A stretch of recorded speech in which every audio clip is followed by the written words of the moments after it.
When I was about 7 or 8 years old, I would sneak into the living room and pretend to be fast asleep on the couch.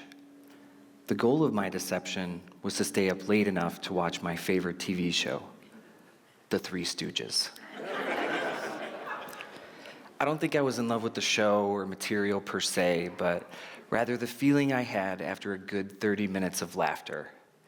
My parents let me believe that I was tricking them, most of the time anyway, mainly because they knew how passionate I was about comedy. That passion carried into my adult life.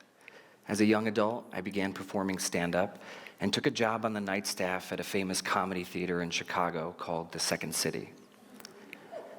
While I was working there, I noticed a few things. Well, actually, I noticed a lot of things, but half of them I can't mention on this stage. There are children present. During my time there, one of the coolest things I noticed was how people from all walks of life, different age groups, political affiliations, came together to share a laugh. I noticed how communal laughter or comedy is. I saw how jokes or punchlines hit harder when there were more people in the audience, or if someone had a hearty or unique laugh, it would make others want to join in. I even witnessed some people checking in with other patrons before laughing at a joke, almost like they were looking for reassurance or confirmation from the group. Is that funny? Yeah, I thought so too. Want to be friends? As I got older and started studying identity and sociolinguistics, I learned that laughter is primarily a social strategy that we use to connect with each other. You see, there are two kinds of laughter, Duchenne and non-Duchenne. Duchenne laughter is the type of laughter that happens when you're watching America's Funniest Home Videos, or that funny video on YouTube, or The Three Stooges. It's guttural, contagious, and oftentimes unexplainable. Why is Moe smacking Larry so funny? I still to this day have no idea. Non-Duchenne laughter, which is the more common form, and according to some research is 90% of laughter, is social and is utilized by humans for a number of reasons. We use this type of laughter to show understanding and empathy.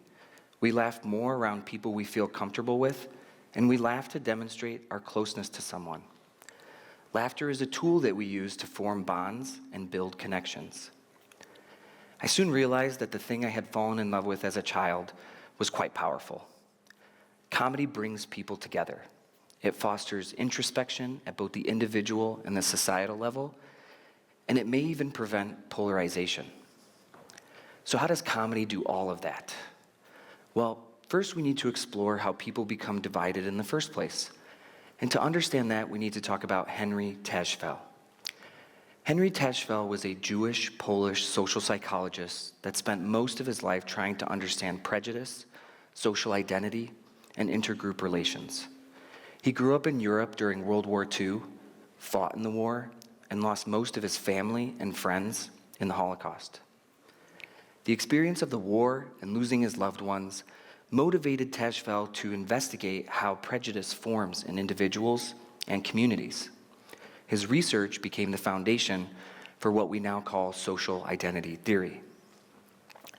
Tajfel conducted an experiment where he flashed an image to participants with a random number of dots. Naturally, some participants overestimated the number while others underestimated it. He then divided the participants into overestimators and underestimators and asked them to allocate money to individuals in either group. Participants overwhelmingly favored their group over others. Now, these groups were basically meaningless, and the participants never saw or had any connection to any of the individuals in the study, yet they still favored their group. Simply put, we discriminate and favor groups that we belong to, even if they are based on nothing. Studies like the one I just mentioned form the base of social identity theory, which is broken down into 3 stages. The first stage is categorization. Humans have an innate desire to categorize things. We create groups based on religion, skin color, economic status, political affiliation. The list is endless. The second stage is identification. Once we've labeled everything under the sun, we then start to identify with certain categories or groups. How do you identify? Are you a man, a woman, a Buddhist, a Christian, a liberal, a conservative? The groups you identify with help shape your sense of self and can give you a sense of belonging. Some groups are imposed on us, and some groups we choose. Typically, we want to associate with influential, high-status groups in our community. These groups can be described as the in-group, whereas the lower-status groups in our community are called the out-group. The third stage, and the stage that creates the most trouble, is comparison. This is where groups start to compare themselves to other groups. Research shows that in-groups consistently promote their group's superiority over others. Now, this can lead to prejudice and stereotypes, but also great material for comedians. If you watch enough stand-up comedy, you'll see that comedians satirize all three stages. They make fun of and call into question the groups we create. They do this with identification and comparison as well. Comedians satirize the groups that we identify with and poke fun at the comparisons being made between high and low status groups. Comedians help bring necessary perspective to the inner workings of identity creation. They challenge conceptions of identity and force the audience to question who they are and re-examine important social constructs. The theory also shows that individuals who are a part of the out-group try to counter negative perceptions and promote positivity about the group that they belong to. This might help explain why minorities are especially drawn to comedy. They want to feel accepted by a society that oftentimes doesn't fully accept them. I know it was a big reason why I started doing comedy. They essentially want to be admitted into the in-group, or make fun of it, or both. If you watch any minority comedian, they will most likely have jokes around this phenomenon. Some of Trevor Noah's early stand-up specials are excellent examples of this in action. Comedians share their thoughts, feelings, struggles, and insecurities in the hopes that the audience realizes that they're not so different from the person on stage, and in fact, they have a lot in common with them. In the 60s and 70s, Black comedians like Richard Pryor and Dick Gregory used their fame and voice to talk about race in the US. They highlighted the hypocrisy and hatred that existed in the society at the time, and did so with compelling jokes and comedy routines. Their efforts helped support and advance the civil rights movement in the US. More recently, Volodymyr Zelensky, who is a part of a minority group in Ukraine, created a popular sitcom about being president, and is now the leader of that embattled nation.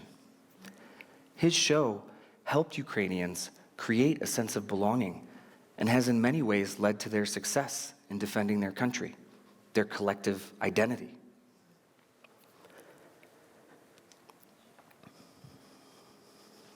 Both are examples of comedy's unique ability to challenge the status quo and create a sense of shared reality, a sense of community.